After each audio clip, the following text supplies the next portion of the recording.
மலேசியாவில் உள்ள இந்திய சமூகத்தின் B40 தரப்பு மக்களின் சமூக பொருளாதார மேம்பாடு தொடர்பான பிரச்சினைகளை கையாள்வதற்காக நிறுவப்பட்ட மலேசிய இந்திய சமூக உருமாற்று பிரிவான மித்ராவின் செயல் திட்டத்தின் இறுதி அறிக்கை பிரதமரிடம் சமர்ப்பிக்கப்பட்டுள்ளதாக நேற்று நடைபெற்ற பத்திரிகையாளர்கள் சந்திப்பில் ஒற்றுமைத்துறை துணை அமைச்சர் சரஸ்வதி கந்தசாமி தெரிவித்தார்.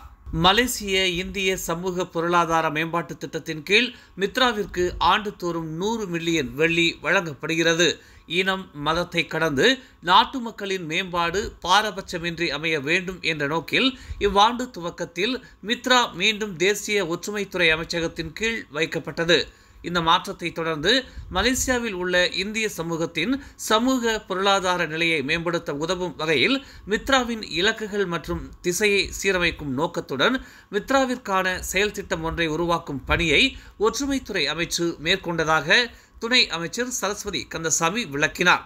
தேசிய ஒற்றுமைத்துறை அமைச்சர் டாக்டர் ஆரோன் அகோ டகாங் உத்தரவின் பேரில் ஜூலை 17ஆம் தேதி மித்ராவின் இந்த திசை செயல் திட்டத்தின் இறுதி அறிக்கையை பிரதமர் டாக்டர் அன்வார் இப்ராஹிமின் கவனத்திற்கு நேரடியாக சமர்ப்பித்து விளக்கம் அளித்ததாகவும் பிரதமர் தேசிய ஒற்றுமைத்துறை அமைச்சின் இந்த பெரும் முயற்சியில் மனமகிழ்ச்சி அடைந்ததாகவும் அவர் கூறினார்.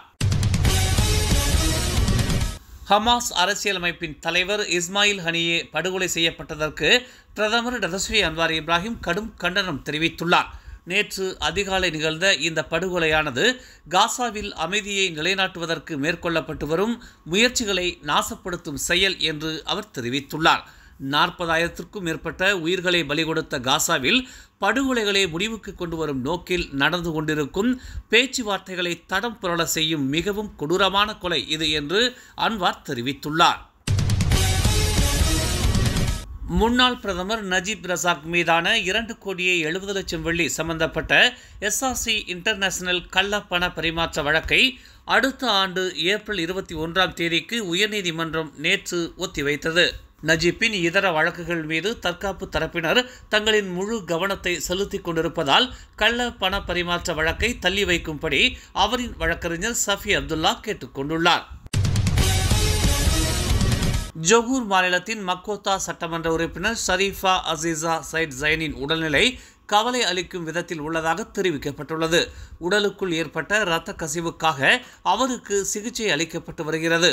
ஜொகூரில் கடந்த 2022ஆம் ஆண்டில் நடைபெற்ற தேர்தலில் மக்கோத்தா தொகுதியில் அம்னோவைச் சேர்ந்தவரான ஷரீஃபா வெற்றி பெற்றார் என்பது குறிப்பிடத்தக்கது.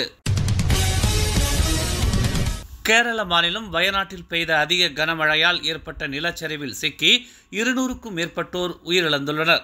இந்த எண்ணிக்கை இன்னும் அதிகரிக்கும் என்று அஞ்சப்படுகிறது. நிலச்சரிவில் அட்டமலை, முண்டக்கை, சூரல்மலை ஆகிய பகுதிகள் முற்றிலும் உருக்குலைந்து போயுள்ளன. இந்நிலச்சரிவில் சிக்கியோரில் இதுவரை 5,500க்கும் மேற்பட்டோர் மீட்கப்பட்டுள்ளதாக தெரிவிக்கப்பட்டுள்ளது. நெகிரி செம்பிலான் தமிழ் மொழி ஆசிரியர் கழக தலைவர் அன்பழகன் சுப்பிரமணியம் மலேசிய அறிவா சங்கத்தின் தோற்றுநரும் ஓம்ஸ் அறவாரிய தலைவருமான ஓம்ஸ் பா தியாகராஜனை சந்தித்து 2024 தேசிய அளவிலான தமிழ் மொழி திருவிழாவிற்கு அழைப்பு விடுத்தார். இச்சந்திப்பில் அவருடன் போர்டிக்சன் முன்னாள் சட்டமன்ற உறுப்பினர் டாக்டர் ரவி முனுசாமியும் கலந்து கொண்டார். மேலும் சிலாங்கூர் மாநில தமிழ் பள்ளிகளின் முன்னாள் அமைப்பாளர் க முருகன், கல்வி அமைச்சரின் சிறப்பு அதிகாரி தியாகராஜ் சங்கர நாராயணன் ஆகியோரும் உடன் இருந்தனர்.